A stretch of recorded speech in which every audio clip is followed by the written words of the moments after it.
Hello my dear friends, you're in the Military Summary channel, and today we will discuss the situation in Ukraine on the 8th of June of 2025. Today we have lots of very interesting updates, so let's start. And first we're going to talk about Zelensky, because during the previous 24 hours he made lots of very interesting statements, and this is the first statement that was made by Zelensky.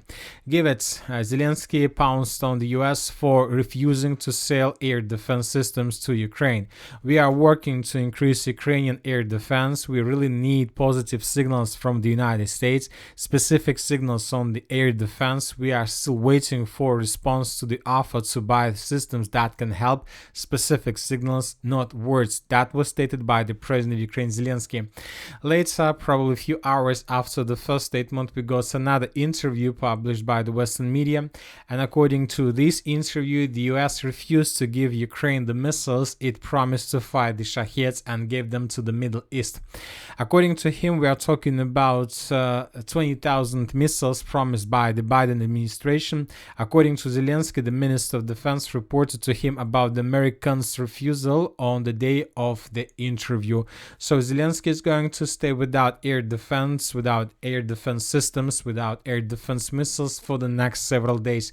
And according to information we have, the US believes Russia's response to Ukraine drone attack not over yet.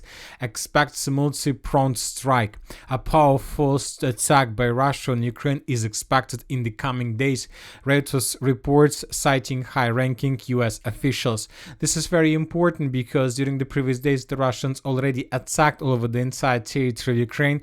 We got lots of videos of explosions in the western part of Ukraine. This is, for example, another video of a strike that took place 4 days ago, and we thought that Russian attack ended, but now according to US official, I think that according to official US official, this attack, this Russian massive strike back probably hasn't started even. And today we got another very important statement that was made by Russia's officials. Russia moratorium on use of the intermediate and the shorter range missiles coming to its logical conclusion. So the Russians are saying that they're about to start using intermediate and shorter range missiles. Most likely they will try to use Ukraine as a test polygon for these missiles. So the upcoming days are going to be very interesting, and are going to be very dangerous for Zelensky, for his probably power, and for Ukraine itself. Okay, now let's talk about the situation on the ground, because during the previous 24 hours we also got lots of very interesting details and different updates. And first, let's talk about the Sumy direction, where the Russians continue their offensive operation. Telling the truth, we haven't received much since the beginning, since the previous video, just several geolocations where we can see how Russians were attacking Ukrainian positions to the west of their main Russian offensive operation, in the direction of the settlement of Yavstrubine. In this video, we can see how Russians discovered another temporary deployment point of the armed forces of Ukraine, and then they destroyed this deployment point with Lemur missile. I'll remind you that according to information we have, the Russians managed to enter the second defense layer of the armed forces of Ukraine on the way to the siege of Sumy, and currently there are very heavy clashes. So the battle for the second defense layer has begun. As for now, we don't know for sure whether the Russians managed to show significant results, but obviously the Russians continue their offensive. But at the same time, we see that when talking about the eastern flank of the Russian offensive operation, there are still huge problems on the territory of Dnipro. Despite Russian progress on the western flank, we see that the Russians were forced almost to stop in the vicinity of Dnipro. Maybe there are very heavy clashes, and neither the Russians nor the Ukrainians are sharing with the information about the situation on the ground, but obviously something wrong is happening here. Anyway, let's wait and see what is going to be next. Now let's move further. Let's discuss the situation in the Kupiansk direction. When talking about the northern part, during the previous 24 hours we haven't received anything special, just regular Russian activities. But when talking about the southern direction, we got lots of very interesting updates. First of all, I would like to remind you that the Russians continue their offensive operation in the southern direction. Currently the Russians are trying to move along the river of Dnipro in the direction of the settlement of Shandrigolova. Currently the Russians are trying to finish the battle for Zelena Dolina. The village was already encircled by the Russians from the north and from the south, and most likely during the next several days the village would be taken by the Russians completely, and then the Russians would continue advancing further in the southwestern direction towards the same settlement Shandrigolova. So this is the Russia's plans. This is exactly what the Russians are tasked to do, and the Russians are trying to finish this operation as soon as possible. At the same time, the Ukrainians realize that the situation is critical, but they have no other option but to counterattack Russians in this area. And during the previous 24 hours, according to information we have, the Ukrainians were trying to counterattack Russians from the Barova direction in the direction of the Liman. And most likely those attacks were repelled because, according to information we have, during the previous 24 hours, the Russians published lots of videos how they were hunting and destroying and attacking Ukrainian soldiers, vehicles, tanks, how the Russians were attacking Ukrainian positions, Ukrainian equipment in this direction. So as for now, we don't have any changes on the ground, so let's wait for additional several days, and most likely then we're gonna understand what happened there. Now let's move further and let's discuss the situation in the Siversk direction, because during the previous 24 hours we got lots of very interesting updates and details.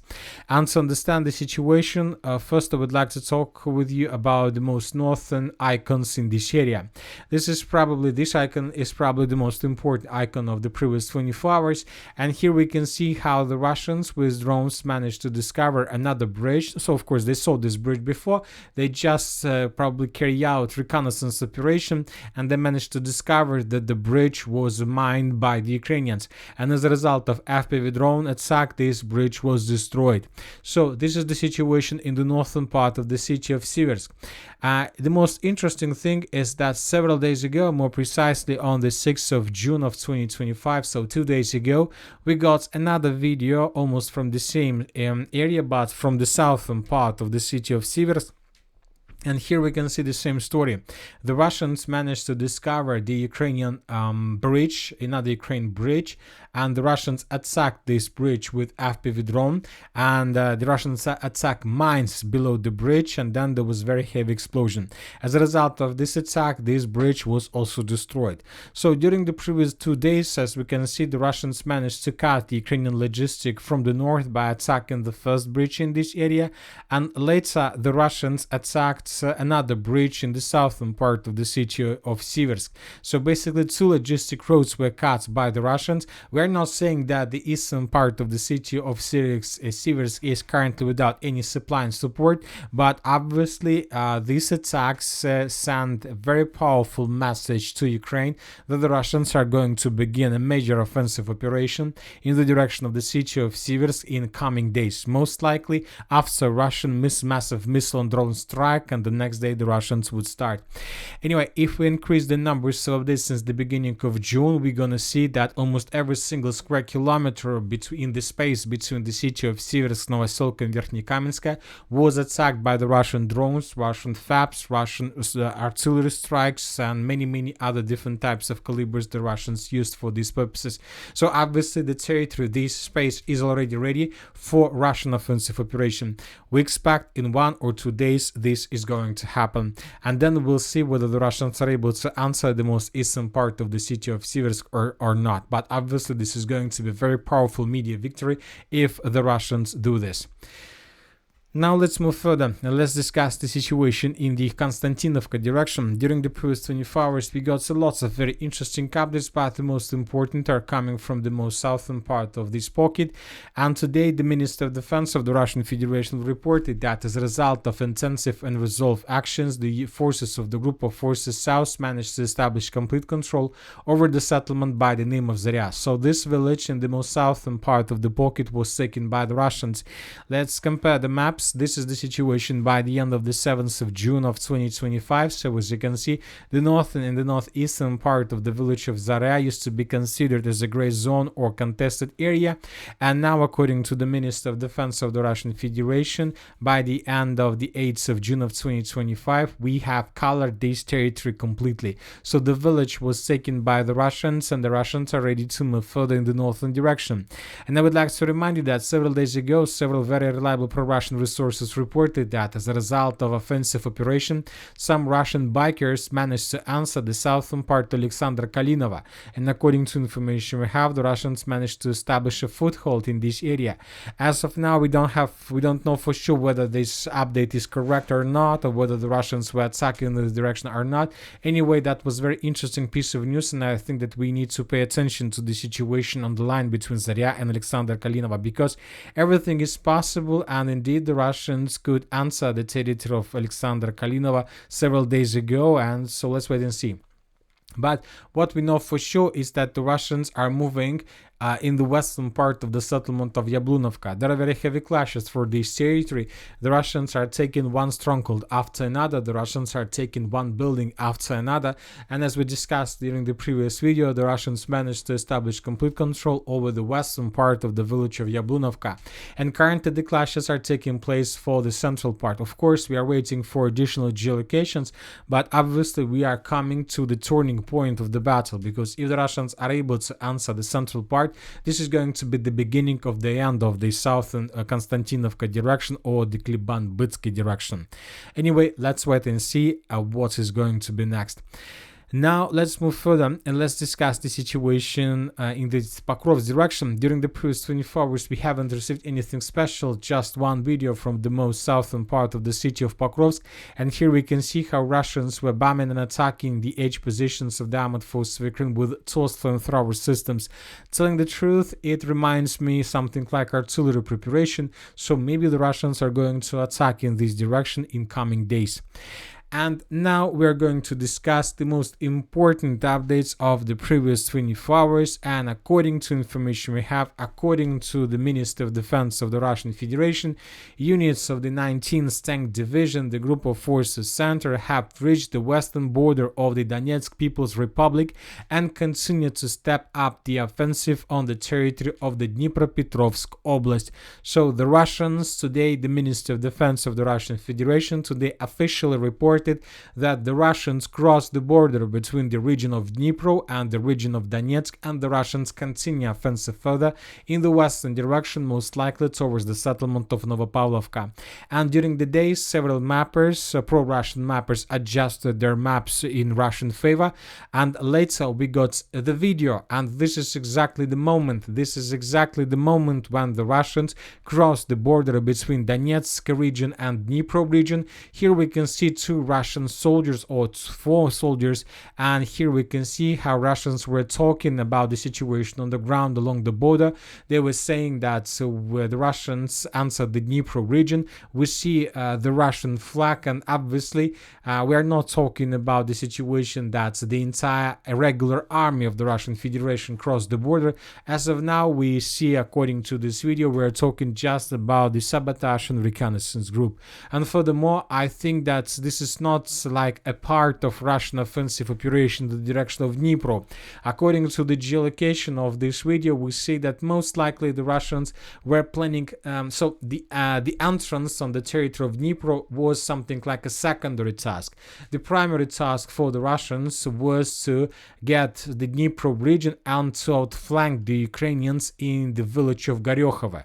So by this attack, the Russians managed to finish one important thing. They managed to come to the positions that they are currently behind the Ukrainians who are still on the village, on the territory of the village of Goryokhova. So which means that Ukrainians in this area were caught in cauldrons. So this is the situation, but obviously as soon as the Russians are able to secure Goryokhova and to force Ukrainians to fall back from this territory, they will continue moving further deep inside of the territory of the Dnipro region. Now let's move further and let's discuss the situation in the south Donetsk direction. The Russians continue their offensive in Alexeyevka. We discussed this report during the previous video. During the previous day we haven't received anything additional. The same situation is about the village of Kamar. The Russians continue improving their positions in the southeastern part. As for the previous day, we got just one video, this one, where we can see how Russians were bombing and attacking the central part, the heart of the settlement of Kamar, with artillery, which means that the Russians were bombing Ukrainian positions, which means that the Russians are still on the southeastern part of the settlement. Now let's talk about the Zaporizhzhia and Gulay-Polye direction, because telling the truth, during the previous 24 hours we got the biggest number of updates icons probably since the beginning of the special military operation, or probably since the beginning of Ukrainian counter-offensive operation in the direction of the village of Robotina. So what we have by the end of the 8th of June, according to information we have, the Russians continue their offensive operation in the direction of Malinovka. Few more tree lines were taken by the Russians. The Russians managed to shorten the distance to the village itself, and according to different mappers, the distance between Russian edge positions and, let's say, the southern part of Malinovka is already less than 1 kilometer. The Russians used drones massively. The Russians used drones against Ukrainian infantry and vehicles on the territory of the settlement. Ukrainians suffer losses, but this video confirms that Ukrainians began redeployment process and are trying to introduce as many as possible reinforcements and reserves in this direction with the purpose to stabilize the situation. The Russians see all these maneuvers of the armored forces of Ukraine, and that is why the Russians began bombing and attacking the southeastern part of the settlement of Gulay-Polye.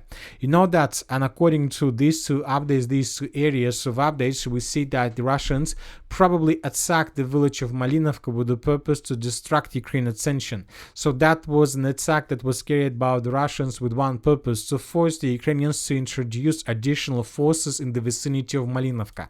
And when the Ukrainians finished this redeployment process with the purpose to stabilize the situation in Malinovka, the Russians began bombing and attacking the southeastern part of the settlement of Gulay-Polye, which means that most likely the Russians will try to attack the city itself, because if the Russians are able to answer the village of Gulay-Polye, the city of Gulay-Polye from the southeast, and to dig in deeper as a result of something like unexpected and fast lightning attack, and to, let's say, establish control over the most southeastern part of the settlement, this can lead to completely unpredictable consequences for the armored forces of Ukraine. The entire line can collapse. But you know that now probably it's time to talk not just about some defense lines that can collapse. Obviously, it's time to start talking that we are in the situation when the entire Ukrainian army can collapse. And it's not just about the settlement of Gulay-Polye or about the critical situation in the Sumy region. First of all, it's about those dead bodies that Ukrainians refuse to accept today. They postponed this process for the next week, but obviously this is a very, very, very loud signal. And when talking about the city of Orekhov, the Russians also managed to improve their positions to the south of Novodolinovka by taking under control several tree lines. And as for the previous 24 hours, the main Russian focus laid on the village, on the settlement of Mala Takmachka. In this video, we can see how Russians were bombing the settlement of Mala Takmachka, Novoandriivka, with FABs preparing themselves before the beginning of another offensive operation. So this settlement is under very heavy fire, and we truly expect that in the very near future something big might happen in this direction. Anyway, something big is going to happen during the next several days, either the Russian massive missile drone strike or probably collapse of some front line along the entire line of combat contact. And that's it for today. Military Summary channel reminds you to condemn any violence in the world. Thank you for your watching. Subscribe to my channel, put your likes, join my Patreon, and have a good day. Bye bye.